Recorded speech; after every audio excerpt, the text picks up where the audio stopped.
Hello, old school comics reviews. Okay, this time we want to look at Killraven. This was a science fiction strip published by Marvel Comics back in the mid 70s. This review was kind of inspired by a guy on YouTube known as PM Night 12. He's also has a blog, and I know him from other websites and things, CCW in particular. And I saw an old clip of his where he said something like, "What's something that you enjoyed when you were younger, but look back now at, and maybe it's not as good." And he used an image from the Killraven comics as part of his clip. And I actually thought about talking about Killraven back then, but for whatever reason, it slipped my mind, and I did other things or whatever. So this one's for you. Basically, the premise is well, Marvel Comics somehow got the rights to use War of the Worlds, which was the old H.G. Wells story where the Martians come to Earth. The humans can't stand up to them. At the end of that story, they are defeated because they have no immunity to our cold germs and things like that. The premise here is it's 2001. Well, in 2001, I should say, the Martians come back, and this time they do conquer Earth, and they basically win. They take over the whole planet, and part of the story is Killraven is a young person. He's like a little boy or whatever.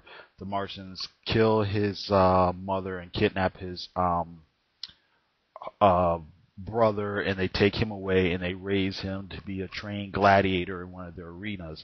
Basically, Killraven is the greatest warrior, whatever. He breaks free and decides he's going to fight the Martians and, regain freedom for humanity. And basically, the comic strip follows him and his companions and partners. He leads a group called the Freemen. Including the Freemen are Mashula, who's kind of like his best friend, right hand man. There's Carmilla Frost.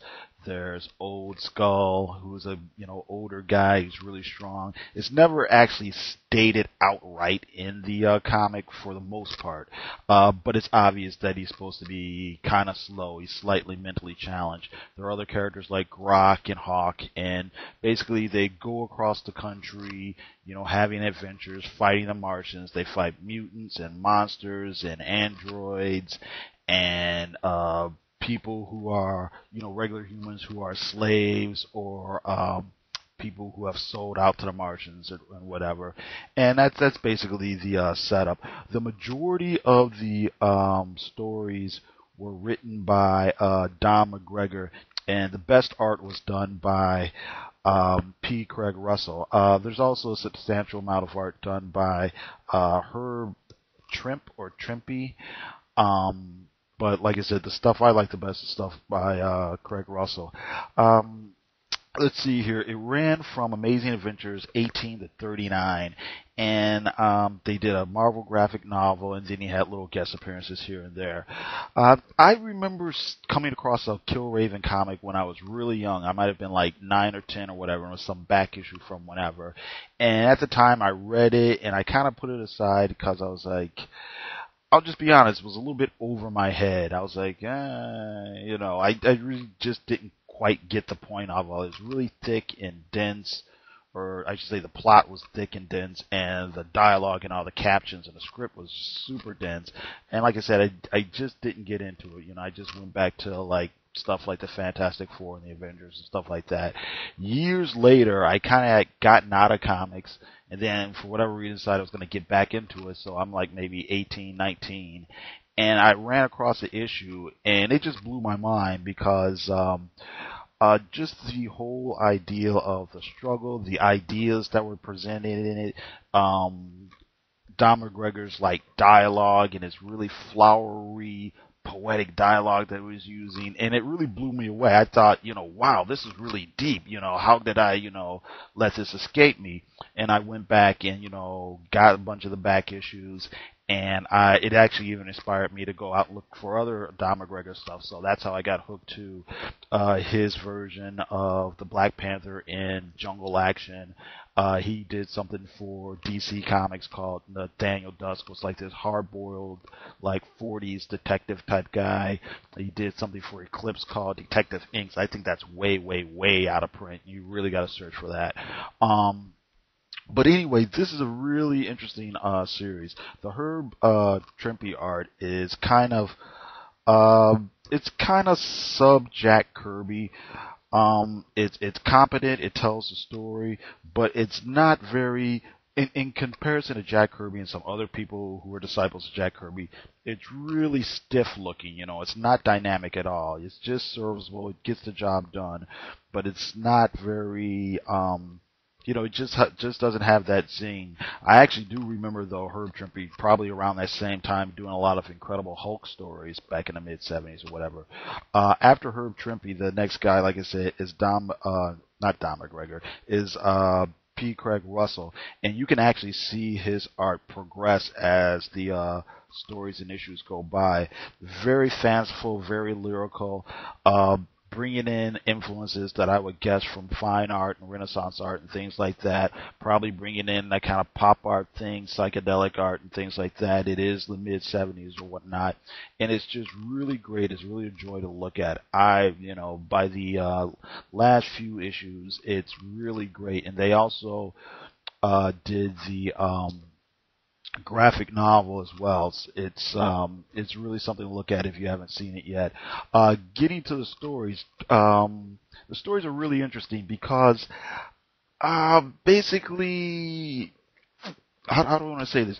Basically, Don McGregor was trying to do something that really didn't get perfected in comics until like Alan Moore came along, and I know a lot of people are going to be like, what, but basically, and I'm thinking of Alan Moore, early 80s Alan Moore, when he's writing Swamp Thing, where he brings in all this prose and all these metaphors and poetic type style of writing. Don McGregor was trying to do that back in the mid-'70s. I think some places he succeeded, some places he didn't, some places the comic is really almost tragically overwritten because the words are very much fighting with the pictures, and it's a little bit out of whack or whatever. But at the same time, if you're looking for stuff where a writer's trying to write and he's trying to do something besides just have the hero come in and make a witty quip, definitely check it out. I'm trying to think of, some of the crazy captions and dialogue and things that this guy used. I'm just turning to one here. Killraven's confronting one of the Martian collaborators, and the collaborator says something like, "I thought we'd understand each other. We're not so unalike, are we, Killraven? Ah, yes, I know you hate me for what I do. You think you are the free man? I find that you are the hunted and a slave to that hunt. What does that make you slave to, Saber? Your dreams? Aren't we all, my friend?" Here's another one. The drawing is basically of the Lincoln Monument falling apart and the buildings crumbling. And instead of just saying the building is crumbling, Don McGregor writes, "In slow motion effect, the monument shudders once. Then one column after another gives under the added strain.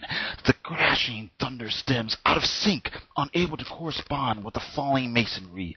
The shadows birth and die as the structure alters, playing over their center attraction. The statue's chiseled face seems to lose its paternal somber wisdom, as if it had one last atonement to finish." There's stuff like this on in every issue. You know what? I am going to stop the tape here because I actually think I have a lot more to say about this. Hang on, I'll be with you in a minute.